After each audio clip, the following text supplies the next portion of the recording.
The State Department says it's immediately stopped issuing visas for travelers with Afghan passports. Secretary of State Marco Rubio announced the move on social media, saying, quote, "The United States has no higher priority than protecting our nation and our people." Former Obama administration acting ICE Director John Sandweg is here for more on that. John, thank you for coming on. The Trump administration is blaming former President Biden, saying his administration failed to properly vet this suspect and thousands more Afghan refugees. So does this attack show a failure in that vetting process? And I think we're going to find out, right? The critical question is, was there something in his history that was discoverable when he entered the United States? The challenge with these cases, and a lot of times, the radicalization or the forming of these extremist views that might trigger these types of attacks form after they've entered the United States.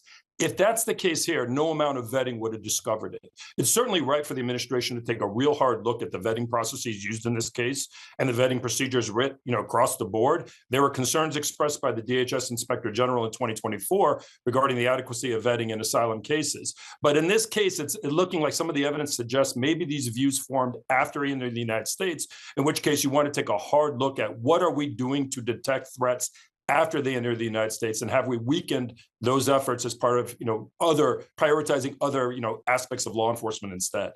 You say blanket bans on migration from developing countries are unlikely to enhance national security. Why?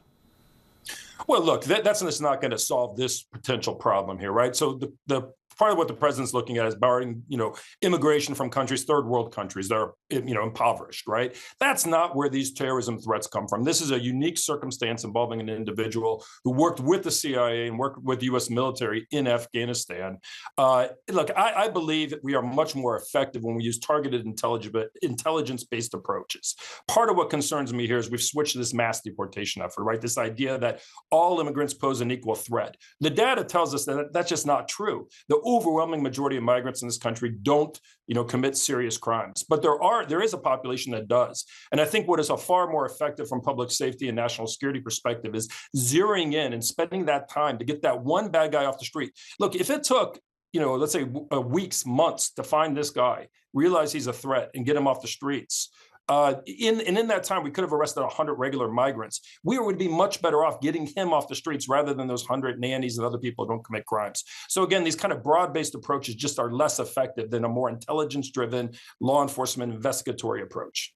President Trump says most immigrants living in the U.S., and I'm quoting here, are on welfare from failed nations or from prisons, mental institutions, gangs, or drug cartels, and that the, quote, refugee burden is the leading cause of social dysfunction in America. What's your response to that?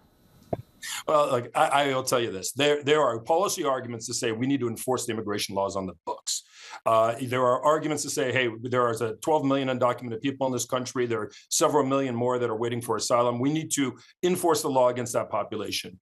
That's fine. If those are people can legitimately believe in that, but it shouldn't be based on false narratives. And the data tells us that of the 12 million people here, the overwhelming majority of them come into this country looking to work.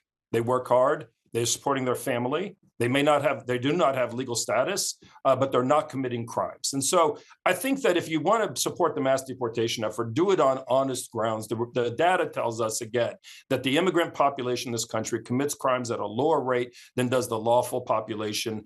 And the good news for us in the United States is that although there is a large number of undocumented immigrants, they are not out there committing large numbers of crimes. Homeland Security Secretary Kristi Noem says this National Guard shooting suspect could have been radicalized in the U.S. But officials also say they're seeing signs of financial stress, a potential mental health crisis. What are you watching for as we learn more about this suspect and potential motive, and how could that change the course of the lessons learned here? Yeah, Dan, this is the critical part of this. This is where you learn, and you hope that you draw lessons from this to say, how do we prevent this from ever occurring again? But this is the critical question. Did he get radicalized after in the United States? Did he have a mental health breakdown after he entered the United States, or were there signs that could have been caught during the vetting process? And this, if it's the former, if there was evidence that he posed a threat to the United States, the million-dollar question is, why did we miss it? But of course, if it happened after, I think we need to take a hard look and say, are we dedicating the resources? And what concerns me, Diane, is we've pulled FBI agents off the Joint Terrorism Task Forces. We've pulled Homeland Security Investigations special agents off of national security investigations and put them on the mass deportation effort, hitting immigrants in home Depot parking lots. And I think that we need to learn lessons from this and say, hey, if we had continued to kept the focus on potential domestic terrorism threats, if we had kept the focus on those national security cases instead of the migrants in Home Depot parking lots, could we have caught the suspect? But equally true is we need to look and say, hey, did the Biden administration miss something? And if we did, what can we do to bolster our vetting to avoid that happening in the future? All right, former acting ICE Director John Sandweg, we appreciate it, John. Thank you.